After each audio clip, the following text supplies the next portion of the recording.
अग्नि क्या करती है? जलाती है। फिर चाहे वो लकड़ी हो, कोयला हो, वस्त्र हो, जो भी आप अग्नि में डालोगे वो भस्म हो जाएगा। किंतु सोना, यदि आप सोने को अग्नि में डालोगे तो वो कुंदन बनकर अपना अस्तित्व निखार लेता है। यदि आप लोहे को ताप दो तो वो फौलाद बन जाता है। क्यों क्यों होता है ऐसा? क्योंकि उनके भीतर की अग्नि उनको जलाने वाली अग्नि से अधिक तीक्ष्ण होती। ये अग्नि है निश्चय की, ये अग्नि है पवित्रता की। यदि आपका निश्चय दृढ़ हो, आपके विचार पावन हो, तो कुंदन बनकर निकलोगे, फौलाद बनकर निखरोगे, भीतर से बल पाओगे और कोई आपके साथ अनिष्ट नहीं कर पाएगा। राधे राधे। व्यक्ति का जीवन क्या है? अब आप कहेंगे जन्म और मृत्यु के बीच का समय। और मृत्यु कब होती है? जब व्यक्ति श्वास लेना छोड़ दे, हाथ पांव चलाना छोड़ दे, सोचना छोड़ दे। ऐसा नहीं। देखिए, जल की मृत्यु तब नहीं होती जब वो सूख जाती। जल की मृत्यु तब होती है जब वो प्यास बुझाना बंद कर देती है। सूर्य की मृत्यु तब नहीं होती जब उस पर ग्रहण लग जाए या जब सूर्यास्त हो जाए। सूर्य की मृत्यु तब होती है जब वो भविष्य में इस संसार के जीवों को प्रकाश की आशा देना छोड़ दे। उसी प्रकार मनुष्य का अंत, उसकी मृत्यु तब होती है जब उसके भीतर की करुणा का अंत हो जाए। करुणा वो भाव है जो मनुष्य को मनुष्य बनाए रखती है, जो एक मनुष्य को किसी और मनुष्य का कष्ट, उसके आवश्यकता का अनुभव कराती है, जो उसे बल देती है किसी और की सहायता करने के लिए, उसे पात्र बनाती है इस सृष्टि का नियंता बनने के लिए।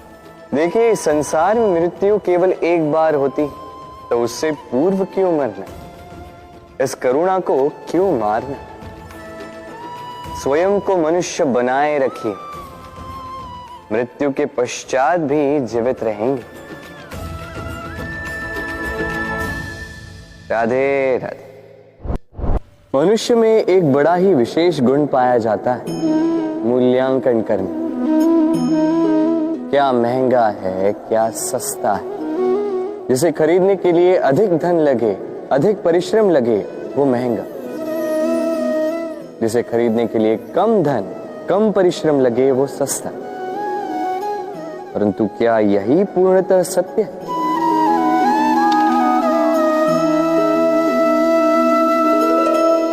अब आपके सामने एक पात्र है जिसमें जल भरा है और एक सोने का सिक्का। बताइए, इन दो वस्तुओं में अधिक महंगा क्या है? आप कहेंगे सीधी सी बात है, सोने का सिक्का ही अधिक महंगा होगा। इस सोने के सिक्के से आप ऐसे कई सारे जल के पात्र खरीद सकते हैं। चलिए, उचित।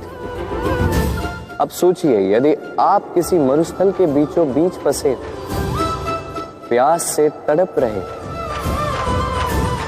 तब क्या महंगा होगा? तब तो आप इस एक घूंट जल के लिए अपनी जीवन भर की कमाई पाई पाई यूं ही गंवाने के लिए सज्ज हो जाएंगे। स्मरण रखिएगा, जीवन में महंगी या सस्ती वस्तु नहीं, परिस्थिति होती, और आवश्यकता पड़ने पर जो काम आ, उससे अमूल्य इस संसार में और कुछ भी नहीं। राधे राधे। ये है सुई और ये है तलवार। अब आप बताइए, आपके दृष्टिकोण से इन दोनों वस्तुओं में से क्या अधिक शक्तिशाली और महत्वपूर्ण होगा? आप कहेंगे तलवार ही अधिक शक्तिशाली या महत्वपूर्ण है। चलिए मानते हैं तलवार अधिक भारी होती, तलवार युद्ध में आपको विजय दिलाती, शत्रु का विनाश करती है, किंतु तलवार से कभी आप आपके वस्त्र सी नहीं पाएंगे।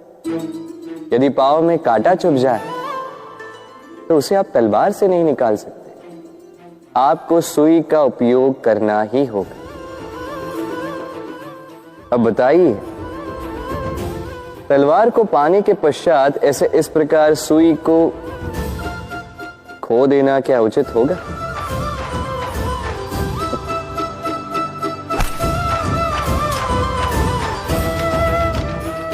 इसी प्रकार जीवन में संपन्न मित्र पाने के पश्चात आपके उन मित्रों को ना खोइए जो कम संपन्न हो, दरिद्र हो,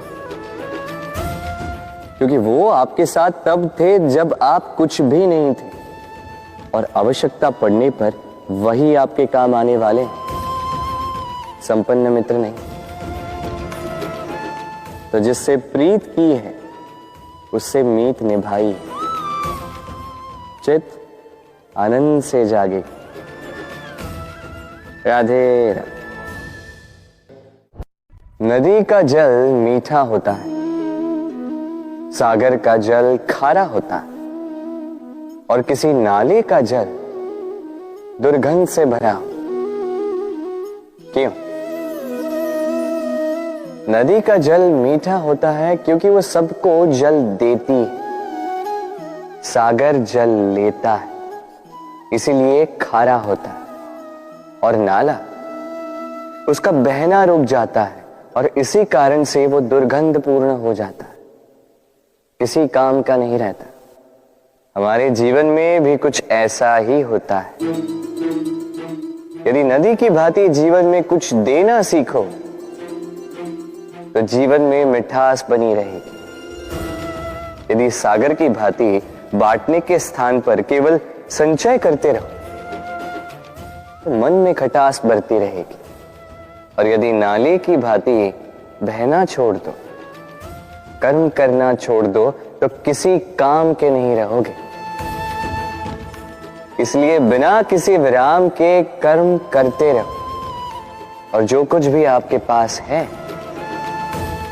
उसे बांटना सीखो। मन प्रसन्न होकर बोलेगा राधे राधे। इस हीरे को देख रहे हैं आप? लाखों करोड़ों वर्षों तक धरती के गर्भ में रहने के पश्चात ये इतना कठोर बनता है, किंतु जब खान से निकाला जाता है कोयले की ही भांति होता है, श्वेत, कठोर, निस्तेज। किंतु जब इसे तराशा जाता है तब इसे तेज प्राप्त होता है और तब ये अपना मूल्य बढ़ाता है। संसार में मनुष्य के साथ भी यही होता है। मनुष्य की बुद्धि, मेधा, अनुभव उन वर्षों के कारण नहीं बढ़ती जो वर्ष हमने हमारे जीवन में व्यतीत किए, बल्कि उन क्षणों से निखरती जब हमने कठिनाइयों का सामना किया, चुनौतियों का सामना किया, संकटों का सामना किया, छल और पीड़ा से। इसलिए यदि आपके जीवन में आपके सामने संकट आए, चुनौतियां आए, पीड़ा आए, तो उसे भयभीत मत होइएगा, उसका स्वागत कीजिए, क्योंकि यही परिस्थितियां आपको वो अनुभव देगी जो आपको प्रबुद्ध करे। राधे राधे। इस संसार में सबसे बड़ा पाप क्या है? कोई कहेगा असत्य, कोई कहेगा छल, तो कोई कहेगा लालच।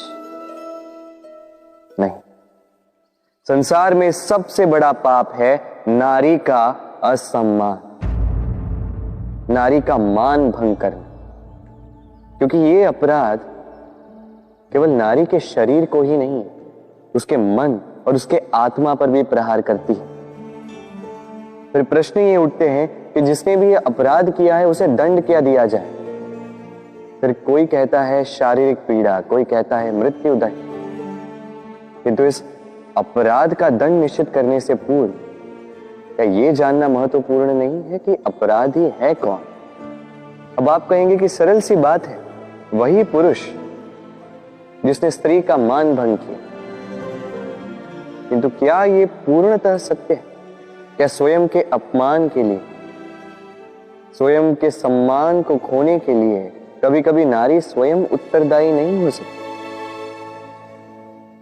सोच के देखिए, सम्मान खोने से बचने के लिए पहले सम्मान की सीमा पर दृष्टि रखना आवश्यक है। रावण सीता का हरण इसलिए कर पाया क्योंकि सीता ने भोलेपन के कारण रावण का उस सीमा को लांघना सरल कर दी।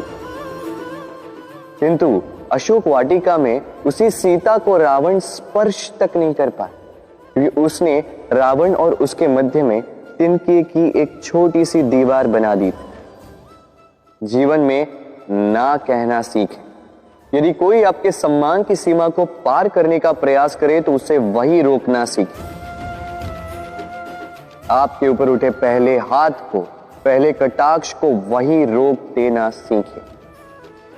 फिर किसी पुरुष में साहस नहीं कि वो पुनः आपका अपमान करने का प्रयास भी कर सके, क्योंकि नारी जननी आराध्य है। तो स्वयं को निर्बल मानकर आप अपराधी ना बने। राधे राधे। इस कमल के पुष्प को देख रहे हैं? इसकी एक विशेष बात है, जल स्तर कितना भी बढ़ जाए ये पुष्प सदैव जल सतह के ऊपर ही रहेगा। और इसका कारण है इसकी ये नाल। जैसे जैसे जल स्तर बढ़ता है वैसे वैसे ये नाल भी बढ़ती है और इस पुष्प को जल सतह के ऊपर रखती। किंतु जब जल स्तर घटता है ये नाल घट नहीं पाती और फिर स्वयं के साथ ही इस पुष्प का भी विनाश कर देती। मनुष्य के साथ भी यही होता है। जैसे जैसे मनुष्य समृद्ध होता जाता है वैसे वैसे उसका जीवन स्तर बढ़ता जाता है, उसकी अपेक्षाएं, उसकी आवश्यकताएं बढ़ती जाती। किंतु जब संपन्नता घटने लगी उसकी आवश्यकताएं कम नहीं हो पाती और फिर इसी कमल की भांति मनुष्य भी टूट जाता है। तो फिर क्या करें? क्या किया जाए इस परिस्थिति में? जीवन स्तर बढ़ाना छोड़ दे? कदापि नहीं। किंतु जीवन स्तर बढ़ाने के साथ साथ ही अपनी आत्मशक्ति को सुदृढ़ करें। संकट का समय आने पर आप अपना जीवन कैसे व्यतीत करेंगे इसका अभ्यास करें, क्योंकि जीवन स्तर और जल स्तर तो घटते बढ़ते रहेंगे। ये आप पर निर्भर करता है कि आप इन दोनों के बीच का तालमेल कैसे सुनिश्चित करते हैं। राधे राधे।